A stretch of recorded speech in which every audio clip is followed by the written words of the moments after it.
Where did the Houthis get their anti-ship ballistic missiles?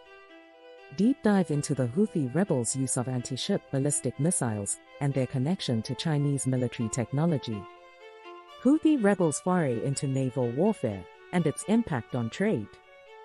Recently, the Houthi rebels have intensified their naval offensive, using disruptive tactics in the Bab al-Mandeb Strait and the southern Red Sea. Its articulated goal is to hinder the flow of goods to Israel and increase the costs of maritime trade for Israel's allies. Yemen's strategic geographical location gives them a unique advantage in carrying out such a campaign. However, beyond the immediate economic and political impact, these acts have triggered an international reaction, materializing in a multinational coalition dedicated to safeguarding maritime freedom. The media coverage, although extensive in certain aspects, has neglected a critical detail: the use of advanced weapons technology by the Houthis. The most significant incident in this regard occurred on December 3, when the rebels launched an anti-ship ballistic missile, ASBM, against the British-owned, Bahamian-flagged freighter Unity Explorer.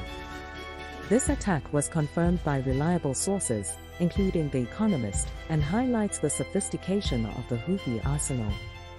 However, the provenance of such technology raises questions. The Houthis' ability to develop an ASBM, a technology until now almost exclusive to China's People's Liberation Army, PLA, rocket force, is highly questionable. This leads us to consider the possible proliferation of this technology by Beijing. Implications of China's proliferation of missile technology. The presence of ASBMs in the hands of the Houthis suggests a possible proliferation of missile technology by China. Despite its statements against weapons proliferation and interest in joining the Missile Technology Control Regime, RCTM, this nation is not yet part of the said regime. China's history of proliferation of weapons during its early decades suggests that the inadvertent transfer of advanced military technology is not unthinkable. In the past, China's armed forces have been forced to self-finance under adverse economic conditions, which could have fostered a culture of weapons proliferation. However, the possibility that the PLA has allowed the transfer of such strategic and advanced technologies as ASBM missiles, specifically the DF-21D and DF-26 models, is a topic of debate. These missiles, part of China's anti-access and area denial strategy, represent a significant military advantage that the PLA is unlikely to share easily, even with allies such as Iran.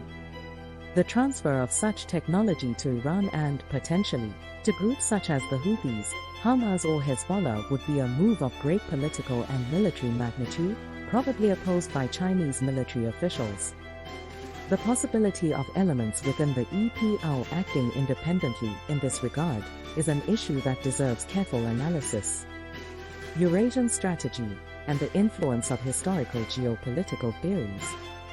The proliferation of ASBMs in Eurasia follows consistent strategic reasoning supported by geopolitical concepts from Nicholas Speakman, Halfred Mackinder, and Alfred Thayer Mahan. These theorists highlighted the importance of the Eurasian heartland in global politics and the maritime edges as crucial axes for hegemonic control. The ability of powers such as the British Empire or the United States to maneuver on the Eurasian periphery and exert influence from their maritime domains has been a determining factor in modern history. Speakman stressed the need for powers such as the Royal Navy or the United States Navy to control marginal seas to exert effective influence. However, this maritime domain is challenged by the emergence of technologies such as ASBMs, which represent a significant shift in the balance of naval power.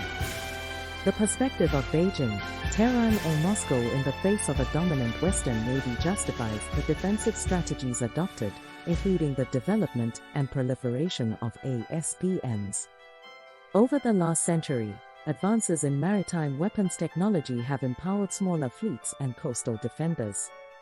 Torpedoes, sea mines, military aviation, and the guided missile revolution have transformed naval warfare, tipping the balance toward land-based maritime power. Impact of technological fusion on Western maritime supremacy. The integration of advanced technologies into access and area denial systems could disrupt centuries of Western maritime supremacy and thereby change Western stewardship over the international order. This project, aligned with the objectives of China and allies, as well as sub-state actors such as the Houthis, poses a paradigmatic change in maritime geopolitics. The deliberate export of technologies such as ASBMs by a power like China is paradoxical given the possible adverse repercussions.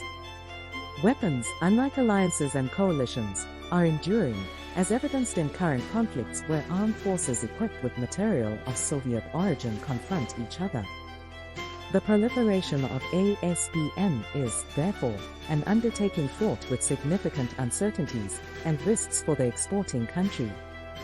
Classified intelligence specialists are expected to take a close look at this issue to understand not only current events, but also China's possible motives and future implications for Eurasia. Anticipation is key to developing an effective and prudent counter-strategy. Thanks for watching.